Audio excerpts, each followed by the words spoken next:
बिस्मिल्लाहिर्रहमानिर्रहीम। दोस्तों, कैसे हैं आप? उम्मीद है खैरियत से होंगे। जहाँ भी रहें खुश रहें।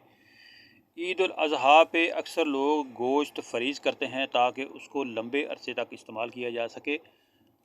ज़्यादातर लोग गलत तरीके से गोश्त को फ्रीज़ करते हैं, इसलिए उनका गोश्त बहुत जल्द ख़राब हो जाता है। आइए आज आपको गोश्त को महफूज करने का दुरुस्त तरीका बताते हैं।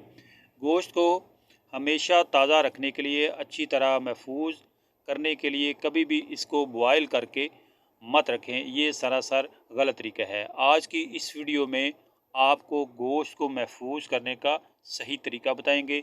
जिस तरीके से आप गोश्त को महफूज करेंगे तो ना तो ये ख़राब होगा और ना ही गोश्त में से स्मेल आएगी, और बिल्कुल हाइजेनिक रहेगा। जब भी आप निकालेंगे तो वो गोश्त फ्रेश होगा। इस तरीके से आप 8 से 10 महीने तक गोश्त को महफूज कर सकते हैं। लेकिन इसका हरगिज़ मतलब नहीं कि आप 8-10 महीने तक उस गोश्त को खाते रहें।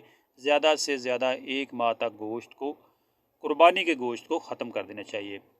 चाहे गोश्त छोटे का हो या बड़े का हो, किसी भी गोश्त को आप इस तरीके का इस्तेमाल करते हुए महफूज कर सकते हैं।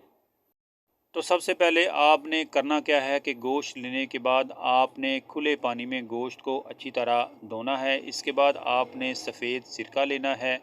थाल में या बर्तन में गोश्त को धो रहे हैं, उसमें पानी भर के सफ़ेद सिरका 2-3-4 चम्मच डाल दें। सिर्फ़ 2 मिनट के लिए सिरका वाले पानी में गोश्त को भिगोकर रख देना है। इसके बाद आपको दोबारा इसे वॉश कर लेना है।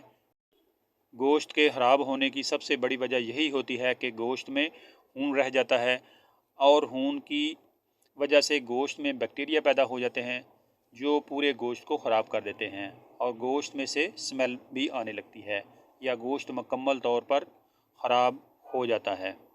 लेकिन जब गोश्त को सिरके के पानी में भिगो देते हैं तो गोश्त के अंदर जितना भी खून मौजूद होता है वो तमाम साफ़ हो जाता है, और जितने भी जरासीम मौजूद होते हैं वो भी मर जाते हैं, क्योंकि सिरका के अंदर एंटी बैक्टीरियल और एंटी मैक्रो प्रॉपर्टीज़ मौजूद होती हैं। गोश्त को सिरके वाले पानी में धोने के बाद दोबारा ताज़ा पानी से धो लें और उसको छलनी में रख दें ताकि अच्छी तरह खुश्क हो जाए। इसके बाद आपने दूध वाले शापर, जो सफ़ेद शापर होते हैं, बिल्कुल नए वाले शापर, वो आपने लेने हैं। काले या रंगीन शापर आपने इस्तेमाल नहीं करने। अक्सर ख़वातीन पुराने शापर इस्तेमाल कर लेती हैं जिनमें पहले से बहुत ज़्यादा बैक्टीरिया होते हैं और ये गोश्त को ख़राब करने का सबब बनते हैं। और शापर के छोटे छोटे पैक बना लें। आप एक दफ़ा पकाने के लिए इस्तेमाल करती हैं जितना गोश्त, उतने उतने आप पैक बनाकर इस्तेमाल करें। उनको फ्रीज़ कर लें। हड्डियों वाला और बग़ैर हड्डी के जो गोश्त है उनके अलग अलग पैकेट बना लें। गोश्त शापर में डालने के बाद हल्के हाथों से गोश्त को दबाएं ताकि हवा बिल्कुल निकल जाए। इस तरीके पर अमल करने से आप 6 महीने तक इस गोश्त को फ्रीज़ कर सकते हैं। इस तरह से फ्रीज़ किया हुआ गोश्त बिल्कुल ठीक रहेगा और वो ख़राब नहीं होगा। अक्सर लोग कई कई माह तक फ्रीज़ किया हुआ कुर्बानी का गोश्त खाते रहते हैं, जो कि बिल्कुल गलत बात है। कोशिश करें कि मुहर्रम से पहले पहले जो कुर्बानी का गोश्त है उसको ख़त्म कर दें तो ज़्यादा बेहतर होगा। उम्मीद है आज की ये हमारी कोशिश आपको पसंद आई होगी। वीडियो को लाइक कीजिए, शेयर कीजिए ताकि आपके साथ साथ दूसरे लोग भी इस वीडियो से फ़ायदा उठा सकें। जाने से पहले चैनल को सब्सक्राइब करना बिल्कुल भी ना भूलिएगा।